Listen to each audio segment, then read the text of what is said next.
Welcome back, troops. Let's Tab 59. What a morning. Set off, nice and sunny like it is now. Next thing I know, started to shower. After the showers, it went blowing a hoolie. It's still blowing a bit now. And just a moment ago, I had to duck and cover when hailstones. What's that all about? The warming. It's all over the place. So, back at base location now. What I want to talk to you about, first of all, I want to say thank you. Big thank you to everybody out there that's been supporting the channel. As always, thank you very much for your support. Thanks for the comments. It's becoming like a naffy in my comments. There's blokes talking about all sorts. It's brilliant. It's like going in a naffy bar. So anyway, today, what am I talking about? I'm going to talk to you about Compo. Now, for those that you don't know, you may be outside the UK, or you may simply not have heard that terminology before. So Compo was a shortened version for composite rations. We called it Compo. Basically MREs, meals ready to eat. Our ration packs, the food that we took in the field as soldiers, and they still do today. Obviously today it's a lot better. They've got the boil in the bag rations. It's a much more varied diet and a lot easier to use, and a lot more of it than what we used to have. So I'm not going to talk too much about the new stuff. I want to talk about the stuff we had back in 60s, 70s, 80s, and in fact up until the 90s, because I think the transition from having small tinned rations out in the field to the boil in the bag sort of went into the 90s, and I think the complete transition to the boil in the bag rations was sometime in the 90s.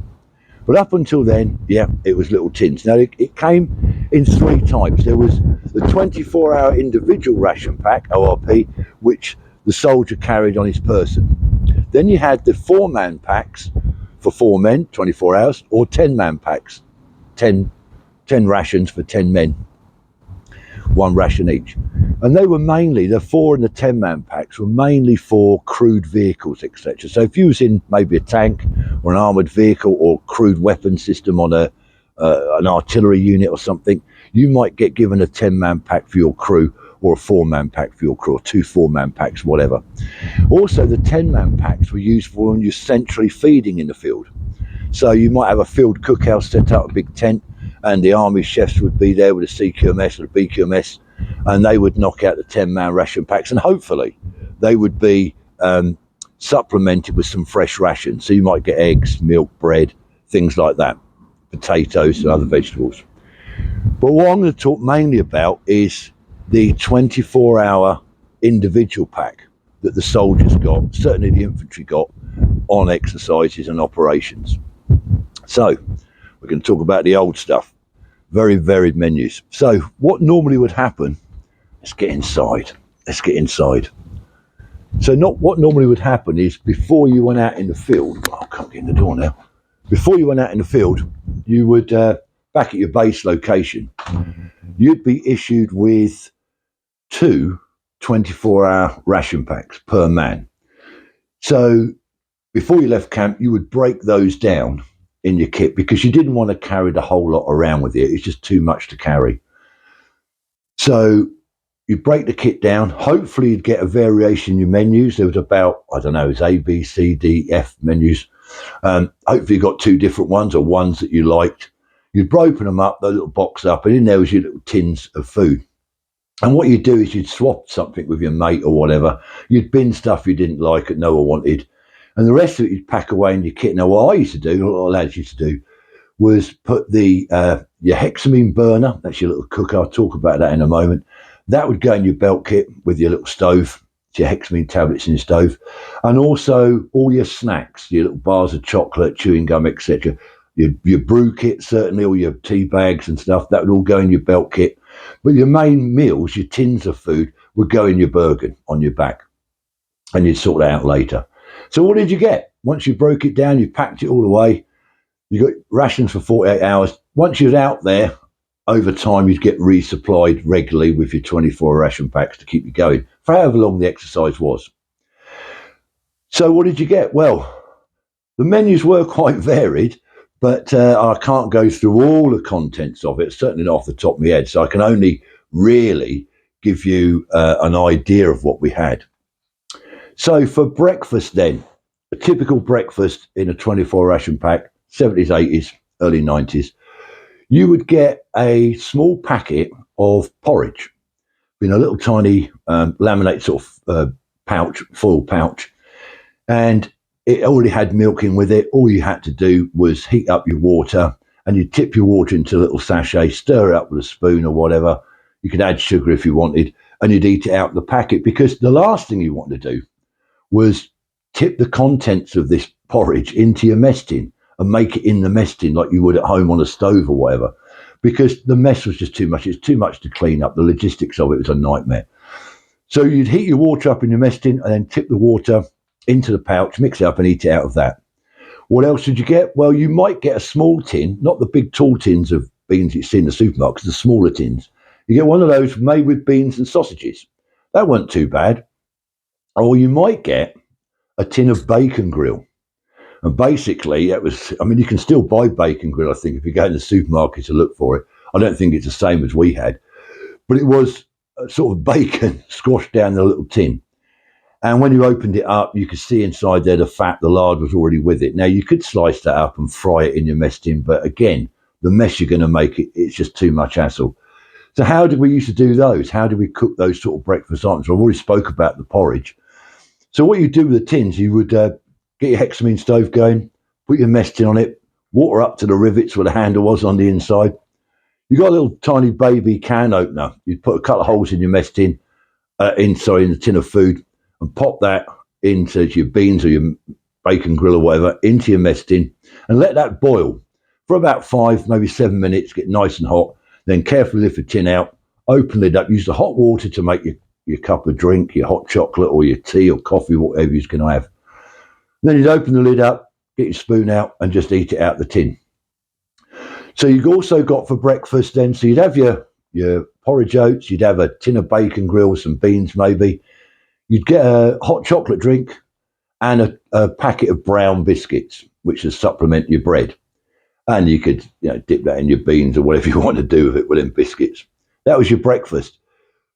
You then got another packet, which was like snacks, which was sort of covered your lunch meal, if you like. And those snacks, you could stick them around your pocket and you could sort of munch them on the move. You could grab out some sweets or a bar of chocolate, whatever it was.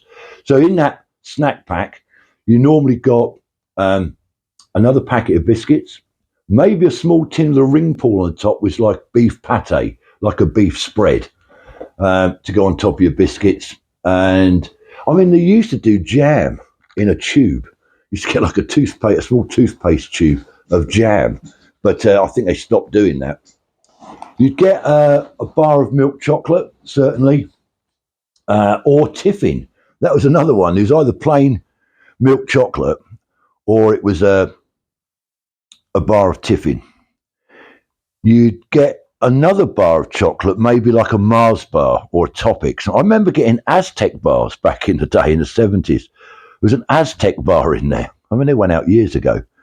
So you get a bar like a Topic or something, and you get a little packet of boiled sweets. And they were really handy. Little fruit flavoured sweets, different colours, I think. If I remember, there was green ones, red ones, what flavour they were. They were handy, especially when you're stagging on in your trench on stand two. You could suck on a boiled sweet, or when you're on the tab, you could eat a boiled sweet. You also got a tube of dextrose tablets, like energy tablets, and they were either orange or lemon. Little tube of them. They were quite nice, I suppose. You could stick them in, give you a bit of a boost. And of course, in that snack pack were your sundries. So you got your milk powder, your tea bags, your coffee, your little can opener, like I say, chewing gum, and some toilet tissue. Well, it wasn't tissue. Not in the early days, it wasn't. Not in the sense that we talk about tissue paper now. It was like tracing paper. It was horrible stuff. A lot of people used to take their own toilet rolls with them and call it comfy bum. But yeah, they had this tracing paper stuff. Now, a quick funny story on that before we move on to the main meal. Funny story. Well, funny-ish. Not at the time. So I was out in the field. I'd been on Compo for a few days, and I'd got a bit of a jippy belly, and I'd run out of this tracing paper, toilet paper they issued. I had nothing left, and I'd have just done a dump. And I thought, what can I use? And I searched my pockets, and I found an old pay slip. Now, today's pay slips are like perforated edges, and you rip them open, and there's all your pay details for that month. But back in the day, you used to get a blue slip, what we called a blue slip, and it was sort of like maybe an A4 size piece of paper. It's called a blue slip because it's white paper, but all the printed writing on it was in blue. And it was normally folded in half and half again by the pay staff, and it was stapled in one corner. Found one of them in my pocket. I've got to use that. I'll wipe my bum on that. I've got nothing else. Big schoolboy error. Forgot to remove the staple.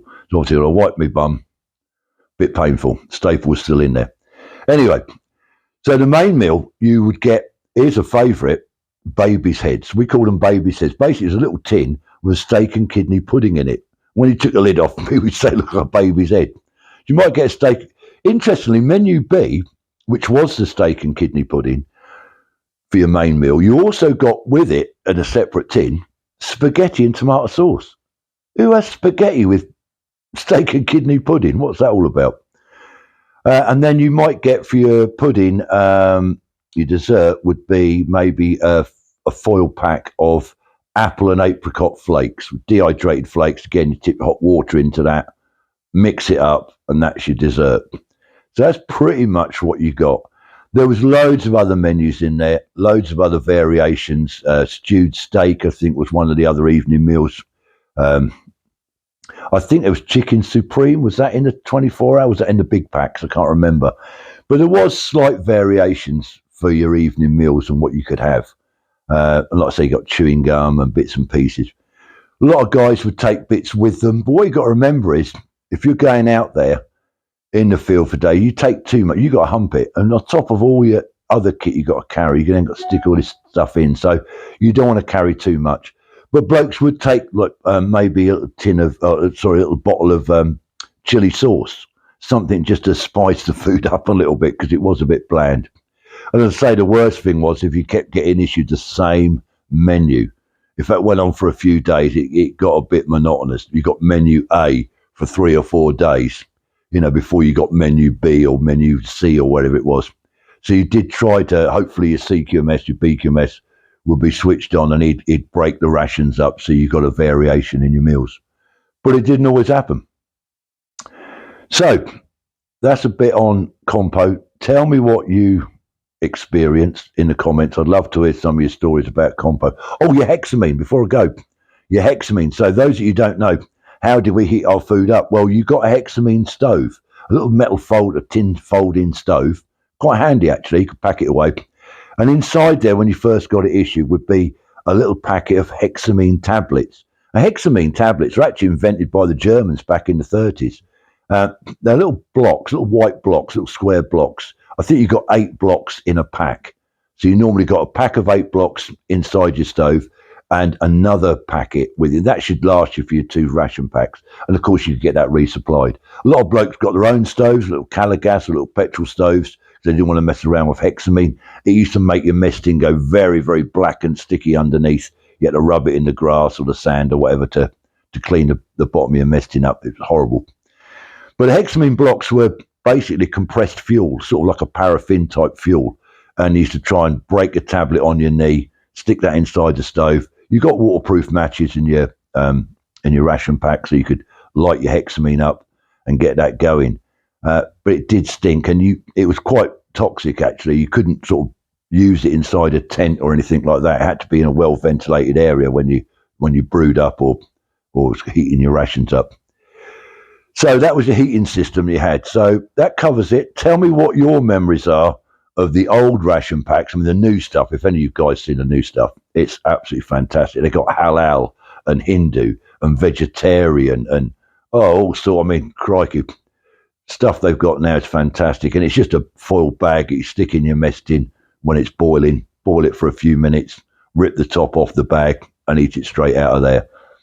Luxury compared to what we have with the old tins. I know some people used to just put a dent in their tin and throw the tin on the fire, and when that dent popped out, they knew it was pressure cooked. It was ready to eat. Dangerous old game. I've seen them explode. Beans and shrapnel flying everywhere. So, tell me what your thoughts are then on the old Compo ration packs, the 24-hour individual. You can talk about 10-man packs if you like. Let's have a few laughs, see what you guys can remember. Thanks for supporting the channel. Please, if you haven't subscribed, think about it. Give us a thumbs up if you can. It'd be helpful to me. Channel's going well. You keep supporting me and I'll keep going. So troops, till the next time, remember your compo. Less tab.